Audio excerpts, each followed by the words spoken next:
Hello everyone and welcome to Hutch's Garage for episode 38 of my 1954 International Harvester Farmall Super MTA tractor restoration. In this video I show how to take the brake housing off, which includes the brake discs and the actuating assembly.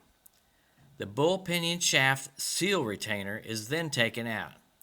This will be a shorter video than normal. Please note that this video footage was taken at an earlier date. I'm ready to take the brake housings off and the brake discs. Essentially there's 5 bolts. 1, 2, 3, 4, 5. 4 of them are the same length. They're 7/16 by 3.5, and there's one shorter bolt which is right here, and it's in this depression area towards the rear, and it's 3¼ inches long instead of 3.5 inches long. So I've already got these loosened up.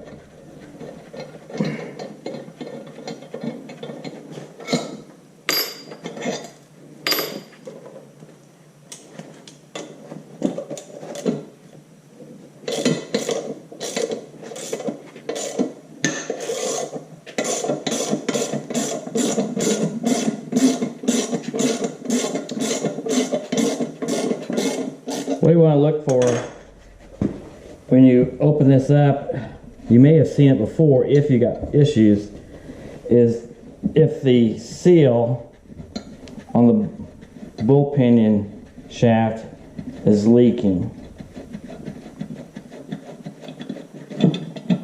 Alright, last bolt. So all you do is, once it's loose, it easily comes off like this.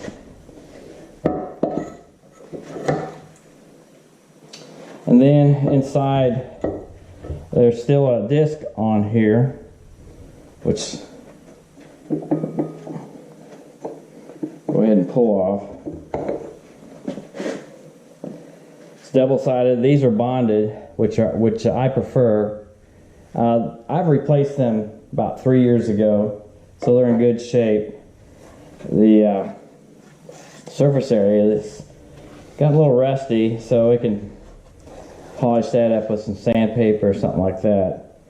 And we'll talk about the operation in another video. But it's clearly this brake is dry, no oil leaks or anything like that. So the seals are good. However, I do plan to take the seals off. And if you're leaking, it'll be a mess around here. And to take the seal out, you take 2 screwdrivers, and there's a couple places you can get them in here to pry this out. And then the retaining, the part that holds the bearings in, the retaining bolster or whatever you want to call it, will remain. But this piece right here will come out. And that's all I'm going to talk about at this point. When we put the brakes back on, we'll go in, like I said, more into the operation of how the brakes work. So you do the same thing on the other side. These housings are interchangeable from one side to the other if you have a bad one for whatever reason. So if you find one, pick one up, you can make it fit for either side. What I want to show now is how to get this bull gear retaining cover off. The cage for the bearing for the bull gear shaft is in this section here. This part here has the inner surface for the brake, for the disc to line up against. And there's an O-ring that seals it on this side of the bearing, plus an oil seal just outside the bullpen bearing.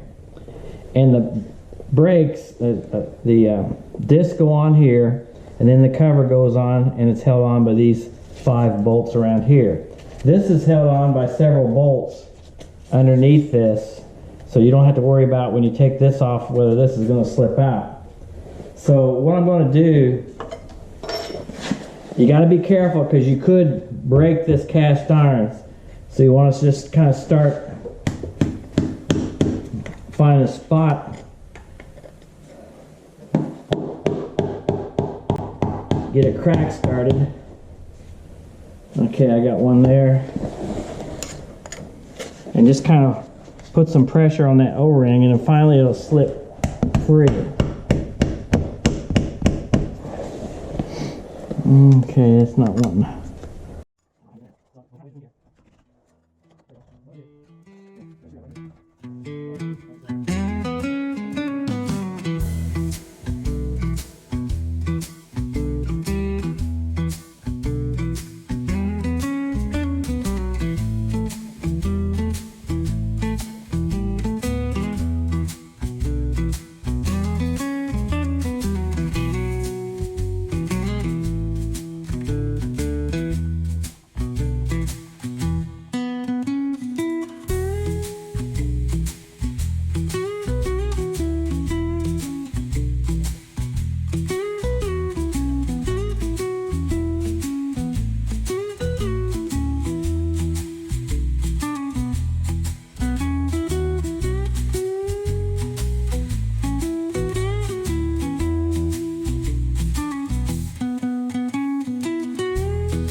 There we go.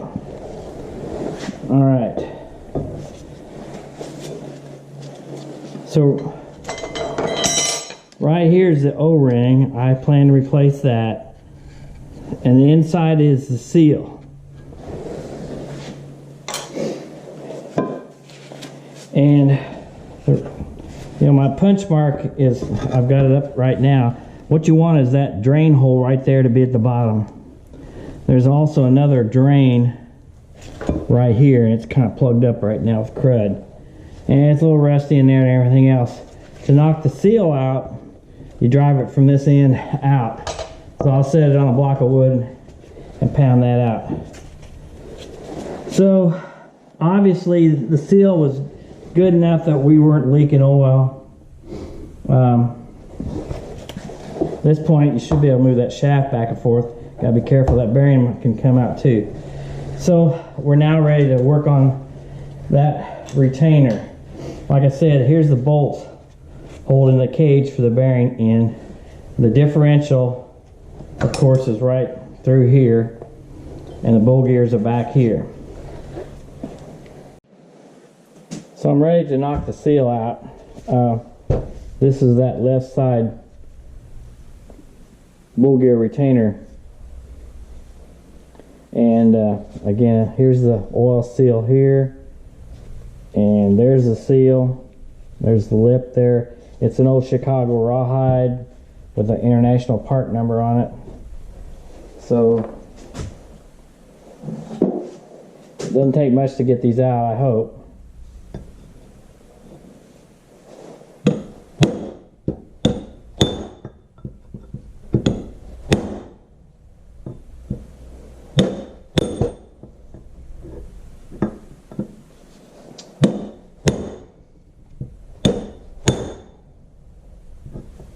Okay.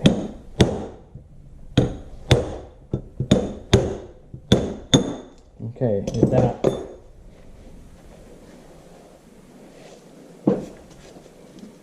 And there it is there. And that's where it went, right there. So I'll have to clean this up. Of course, I've damaged it now. I can't use it. But it was sealing. Just kind of dry. I'm surprised how dry it is. That's all the time we have for in this episode. Thank you for watching this video. If If you like this video, please hit the thumbs up and subscribe to my channel. Please continue to join me for the next episode as I restore and rebuild this 1954 International Harvester Farmall Super MTA tractor.